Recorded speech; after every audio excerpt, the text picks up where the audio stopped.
Hello friends, good morning or afternoon or evening wherever you're coming from. I am excited to keep up the momentum from yesterday, which for you I think is the last video, where I made these handy dandy rice bags as my first real sewing project. Smells great, looks nearly great. I'm pretty happy with them. We're gonna do a few new things today. I think that the goal is to make a tool roll. So I had this issue where I ordered and bought a bunch of different sewing supplies, notions, accessories, whatever you want to call them, and there's just too much. This is the current home of all of my notions, and I think that we could do something better. There's just too much, it's everywhere, still have some of the packaging. I want it all on one good little roll. You roll it up, you tie it around, whole shebang, easy to clean up, transport, whatever. Some of those new things that we're learning. I bought some medium heavy duty canvas material. I just thought it was neat. I didn't want to stick with the basic quilting cotton. It just seemed cool. It was a good price, I bought it. This means that I need to go get a heavy duty needle because a standard sewing machine needle that came with my sewing machine, not gonna cut it. Not gonna pierce it, really, you know, semantics. We are also going to need probably a more heavy-duty durable thread. I've been reading about how when you're using canvas, you need something that stronger thread fibers that is built for more weathering and not taking it outside, but rolling does put some stress on it outside of, you know, compared to like hanging a garment or something like that. When we're talking about tool rolls, we have a lot of freedom for customization. The most basic design of it, some kind of square, so it's flat. We have fabric on the outside. In this case, we're going to go for canvas. And then we need some kind of option for lining fabric. I have this nice floral fabric, which is kind of my thing anyway, and I really believe in using up what we have. So that is going to be our floral fabric in here. Now, where we can get a little bit creative is traditionally you have a straight across fabric and then you sew down depending on what items you want to put in, so you can change up the size of your little pouch inside to fit whatever you're trying to fit. Typically this is straight across.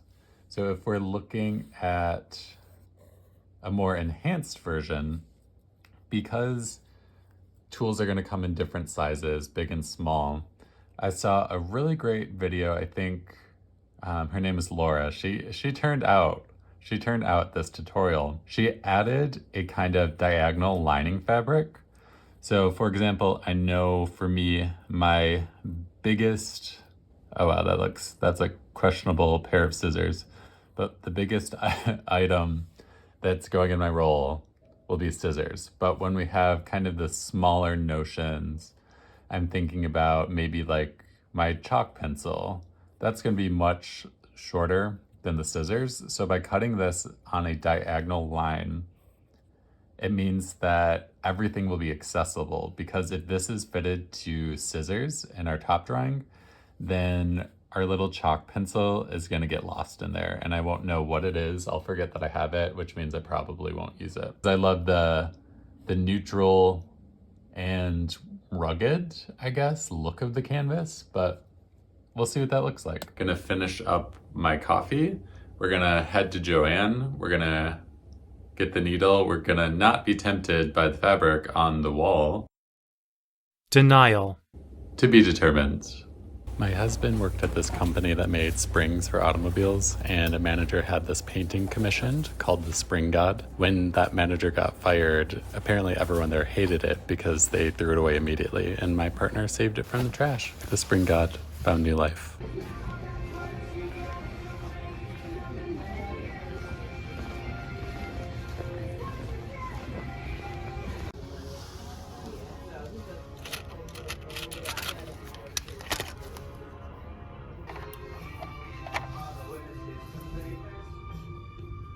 I was immediately drawn to these fabrics because I love a good floral motif. It's cheery, it's bright, people get happy when they see it. I especially loved the black one with the high contrast flowers, but I was trying to be responsible, so we did not get any floral fabrics. Hey there, back from Joann. Let's talk about what we got. Firstly, what we really came there for. Singer sewing needles, got a pack of a few different, I want to say weights, a few different purposes, heavy duty to medium duty needles. Very good. I think we'll need the 100s. The very last heavy duty white thread, that'll be good, hopefully, and we'll be able to sew through the things we need to, hoping. And then I said that we were going to be rugged. I said that we were going to try and reuse the fabric, but something spoke to me. It's this. And I wondered why it spoke to me. Jigglypuff is my favorite Pokemon. Iconic, stylish, timeless. What can I say? I think we'll still go with our original plan. Canvas on the outside, cotton fabric on the inside. It's the duality, right? We get the masculine, rugged, durable on the outside, and then we get dainty, feminine, vulnerable on the inside. Very good. The duality that I contain. Our first course of action is testing the different fabrics and if I can actually sew through them, because that's going to change the course of action if the canvas and the cotton aren't going to work. We're going to learn how to change a sewing machine needle. I've read that it's very easy. I don't know, we'll see. And then we're going to use a little bit of each material, make little sewing samples. Maybe I'll do like a coaster with some of the flower fabric and the canvas, see if that works, because this cotton, same quote unquote quilting cotton, a little bit more expensive because cute on there. If that works, then we should be golden. If that doesn't work, we cry and give up. Probably not. No, we won't do that. Really what we're practicing today, learning new things about our machine, learning new things about fabric and thread, and seeing if we can construct a custom thing. It's something that's being made to fit exactly what my needs and parameters are. Nothing better than that.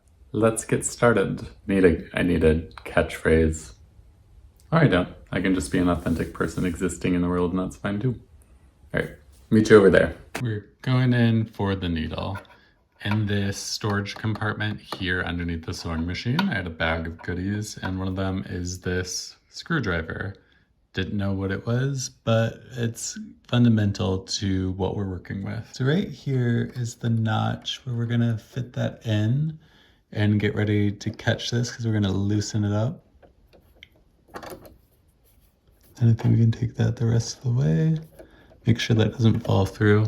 There is a video from sewingmastery.com that I watched to start figuring this out. First time attempting it though, so let's learn together. You look at the new needle. So the Singer sewing needles at least are color coded. It says Singer and it says the numbers there as well. So if you're colorblind, they got your back.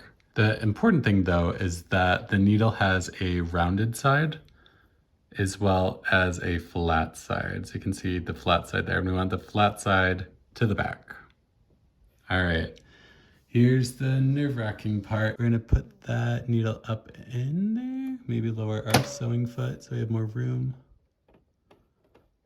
Okay, and allegedly we want it up, but not all the way up there. So it feels like I'm meeting resistance, like this is where it should be.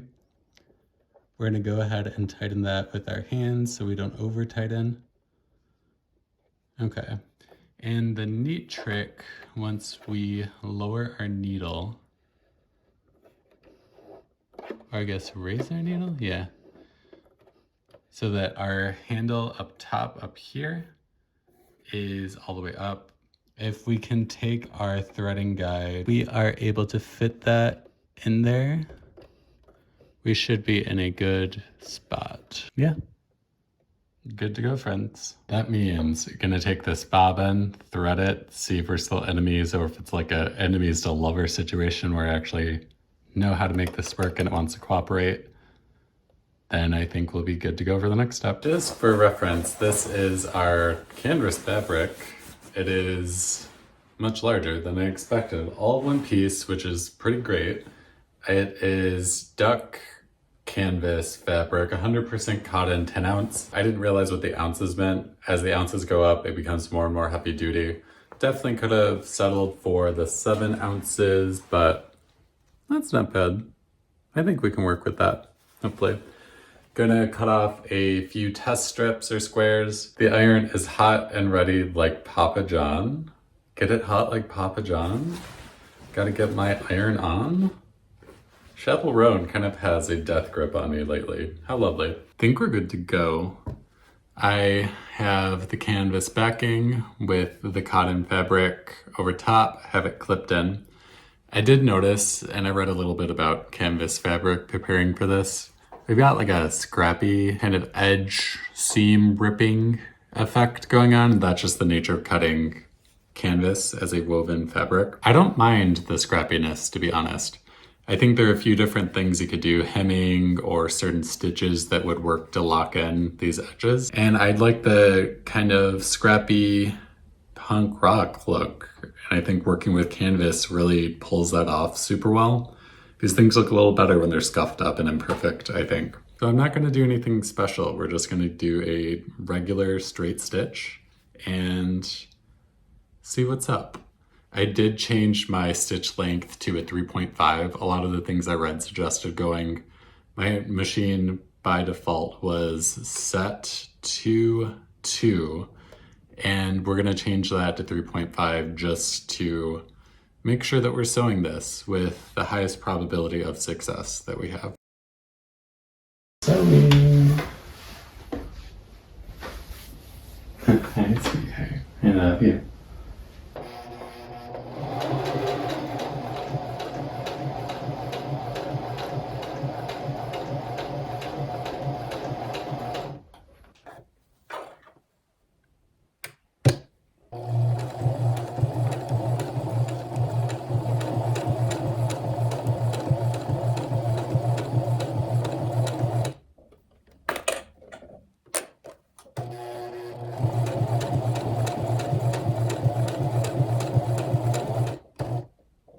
Let's talk. It came together. There was no resistance whatsoever as I was sewing, really easy to work with. Few things that tripped me up, changing the stitch length, just the muscle memory of what I've done so far. It was different because the stitches are longer, you know? The combination of fabrics with the quilting cotton and then the cotton that is the canvas fabric, I really need to be mindful of holding the top fabric really taut, because otherwise we get, I don't know if you can tell, there's like a little bit of raised edge going on. We could do better on the next one. We'll do, I think, at least one more of these. I have a few ideas about the other two. Something that I need to research further is I have it down when the needle's all the way down is the perfect time to lift my foot when I'm approaching or when I get to a corner and I want to rotate. How do I know offhand when I'm approaching the corner to make sure that it lines up with the other line? Like, how does that work? That's something that I need to figure out. Already in love with how the canvas is falling apart, which sounds very sarcastic. I know that my vocal tone is usually pretty flat, but I like it. That's really nice. It's the beauty of nature and the rough edges of reality, right? Who am I if not someone who loves a concept? Sewing into canvas, came into this super worried. Not worried at all now, which is a really good spot to be. Hello friends, it's been a few days. I have found myself a little bit lower energy lately. I've been a little overwhelmed by the fact that I can't cut straight lines on fabric, which is a silly reason to not be working on my projects. I think that's why this video learning format is working for me though, because as I'm saying to you, like, oh, poor me, I can't cut straight lines. Like, how silly. I am learning a new thing. We're almost at the week point that I've been sewing. So like for 7 days or something, nothing is going to be perfect, and nothing will be perfect even if I get really good at a thing. So we're gonna figure it out. Some of it, I will say though, is I don't have a super large, would they be called a professional cutting board, cutting mat kind of thing? It's like 17 by 11, the one that I have, and I ordered a larger one that was on a good sale on Amazon, but that has been delayed for like 4 days when it's supposed to be overnight for free. What am I to do about it? But persist. Nevertheless, he persisted because his Amazon package didn't show up on time. How silly people on YouTube can be. And I guess I'm one of them. Like, what a first world problem, TBH. I cut the lining fabric a couple days ago, and we have to size that down. I went larger, not only for seam allowances, but also because I was nervous about cutting that in a straight line into the correct size.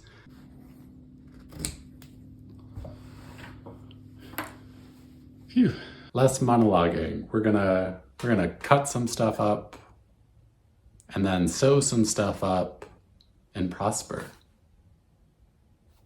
Is that hokey? Maybe. I'm having fun. So we did a little bit of ironing off camera, and I learned some qualities about fabric and ironing. Let me show you. Look at this adequately ironed piece of fabric. And then let's take a look at the adequately, So I was steaming, doing my little ironing thing, and then sprayed some water, and we got a scorch mark. And these are right sides together, so this will be on the outside, but I think that's fun and interesting. And this one, fun and interesting also. But it's all good. It did smell like a fire when it was burning the fabric, believe it or not. And I'm glad nothing caught fire. We'll say that. Hello, this is a very precarious angle to be filming, but I gotta capture the brilliance of this. It has arrived. It is my 36 by 24 cutting mat, and now I feel like a legit sewer, sewist, sew master, sew conqueror. We'll see if we conquer. But yeah, we're gonna actually cut the pieces. Is this flattering? I don't think top-down pictures are particularly flattering, so video must be worse. But I'm excited. I'm excited to look at this footage back. I bet it's hideous.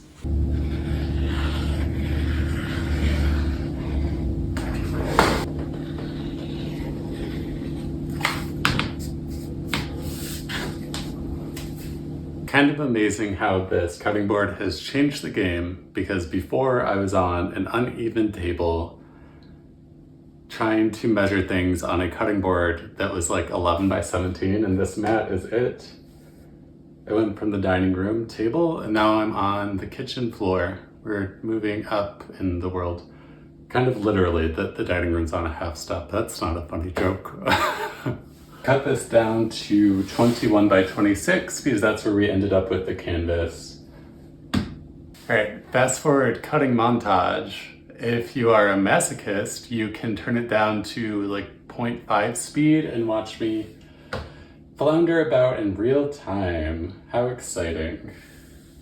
See you in a bit.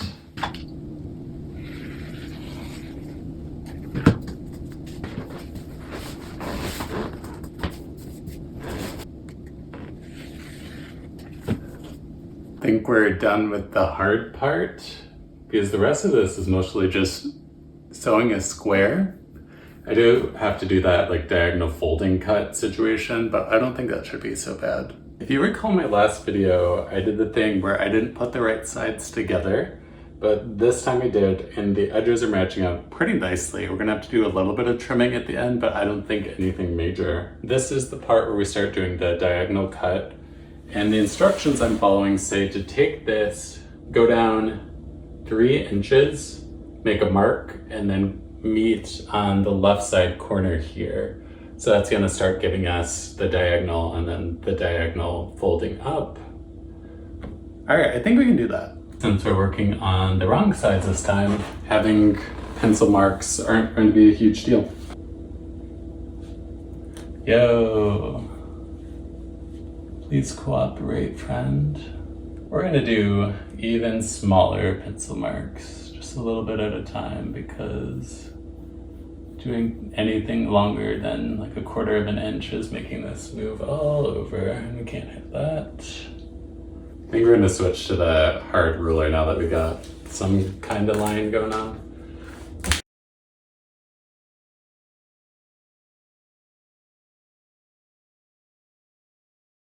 Welcome to the ground, in case you're afraid of heights. Here we are again. We have 2 clips right here, and the video said to leave about 4 inches of a space open. I think that's not only turning inside out, but at the very least it is the straps from the outside, from what I remember.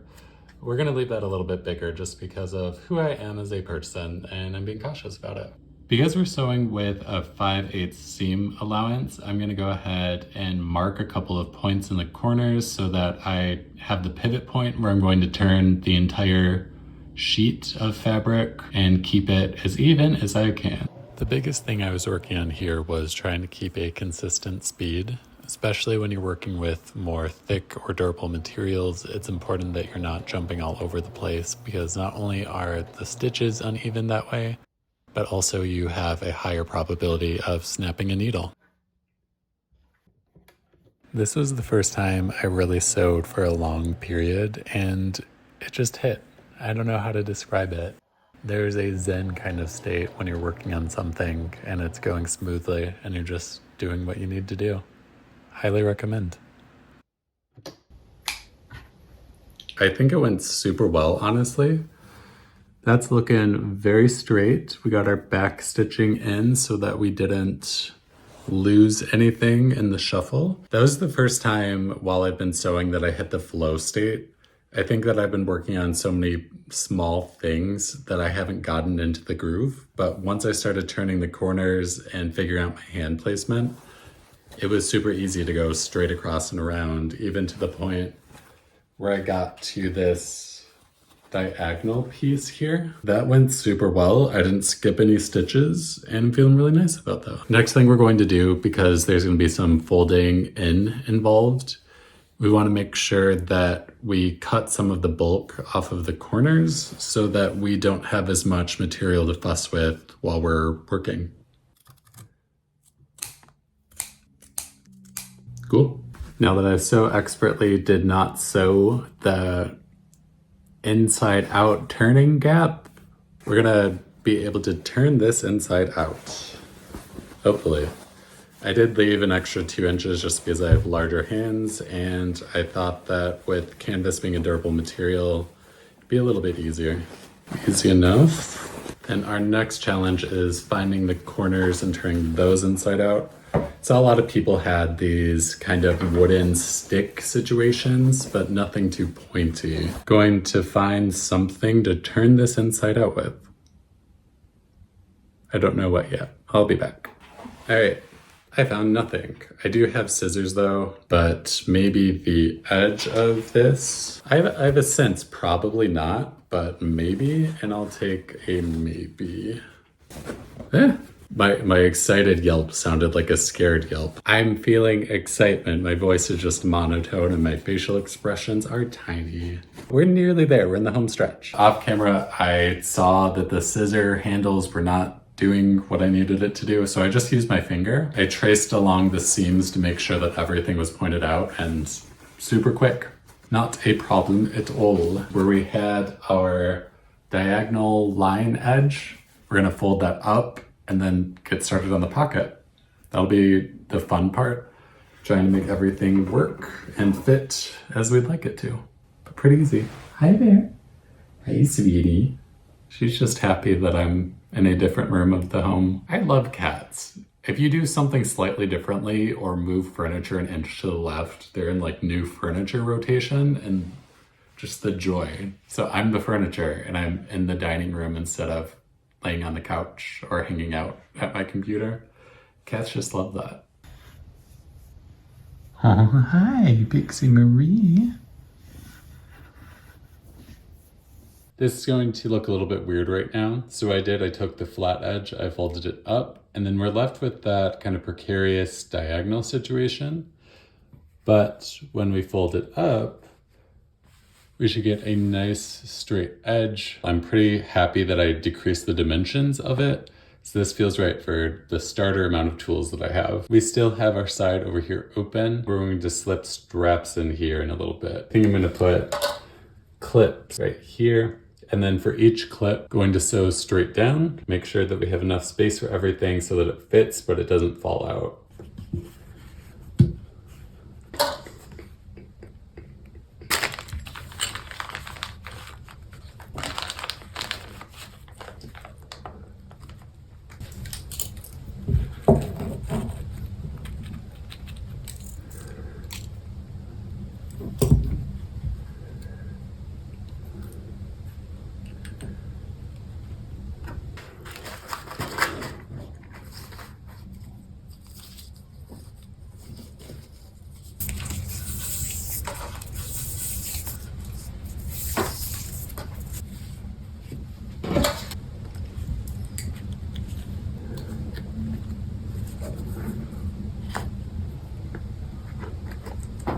Okay, I was sort of running out of things to put in the end there, but best thing about a new hobby is you always pick up new stuff, which means that I could use some extra miscellaneous spaces as we go along. I'm going to go ahead, mark these lines, take you over to the sewing machine. Sound good? Sounds good. We're on the last little bit of this, but I'm worried about my bobbin. It has a low amount of thread. I know when I was crocheting, this kind of situation when you're about to run out of yarn, but you think you can do it, is called yarn chicken. Is that a thing? Like thread chicken, bobbin chicken? So we're gonna be playing that today, I think, but we can squeak it out, play.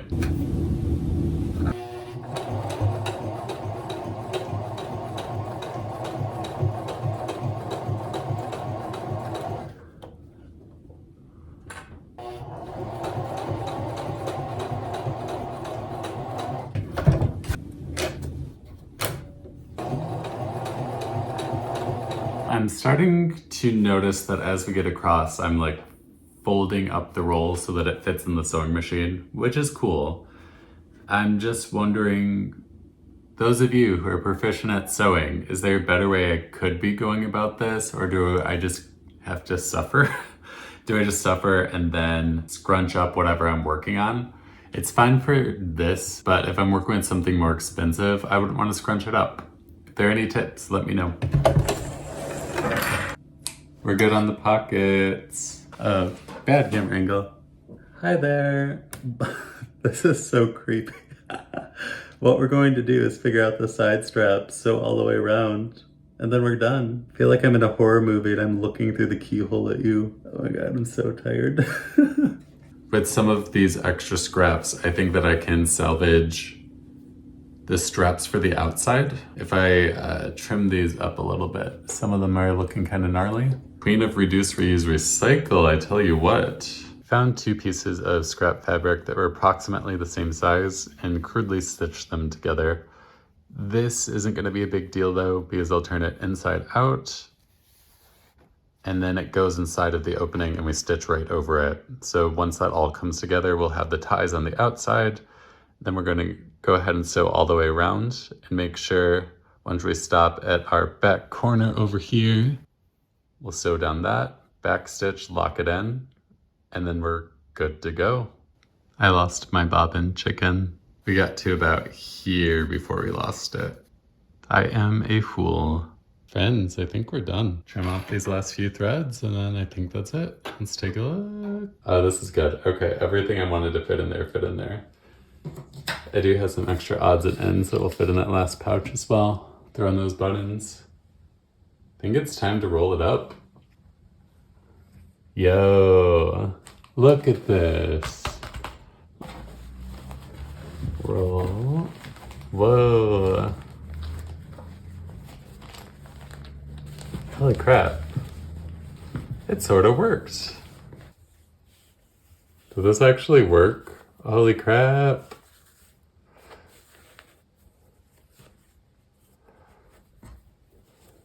And just enough slack there to make a nice little bow. Holy cow. Little scrappy, but I'm into it. This is exactly what I needed. Let's go talk. Girlies, birlies, they barelies. Take a look at this. This is wild. This came together. Really excited. So overall, really proud of this. This does exactly what I need it to do, being able to store this much easier than having all of the odds and ends everywhere. There are a few things that I would do differently for next time. If you take a look really closely, you can tell that these seams are super visible. That's because the type of thread that I got, the heavy duty, at the store they only had white. I wanted to get this done and I was excited to work on it.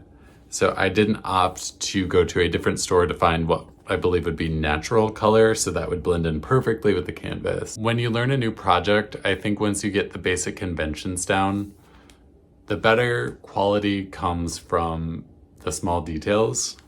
And that's one of my small details that I would change if I wanted to make this a little bit better. The outer ribbon, really great. It's fraying. I would probably back it with canvas just so that it's more sturdy, but for what it is, that's working great. But overall, really great project. I'm happy with this. I'm feeling the energy of a good creative finish.